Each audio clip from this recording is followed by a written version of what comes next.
So smoker fuel, I'm using some burlap, and I've got some old bark. Cottonwood bark works good, whatever, something that'll smolder. You don't want something that has any synthetic fibers in it. So 100% cotton rag would work okay.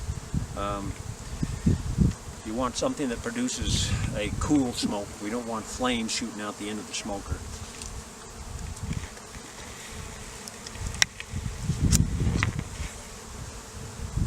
Quite often I'll light the smoker in the back of my truck. So if there's dry grass around, we don't risk starting a fire.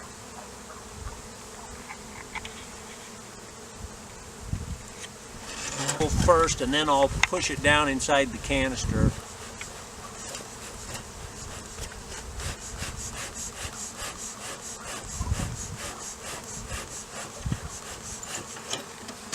So right now, I'm sure you can't see it now, but there's smoke coming out the end of the smoker. We don't want to put that on the bees. We'll singe their wings. If it's too hot, it'll kill them. So once you get the fire going inside, then just let it sit for a second, and you'll see when it starts to smolder, the flames have gone out, and now we have cool smoke. So you can get carried away with the bee smoker. You don't want to put too much smoke on them. So you can see about how much smoke is enough to throw off the guard bees. I'll put a few puffs at the entrance, and that's generally enough for the next 10 minutes or so. So we're going to open up all of these colonies eventually.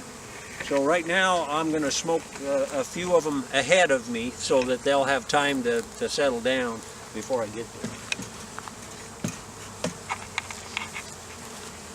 When you put smoke on the bees, they'll go fill up with honey. And so when they're full of honey, they're a little more docile. It's a good practice to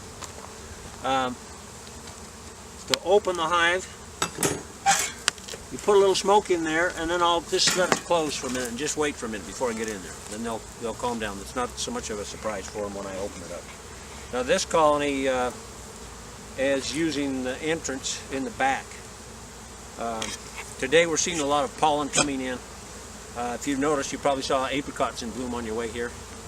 So they're going to be picking up apricot pollen and nectar this time of year.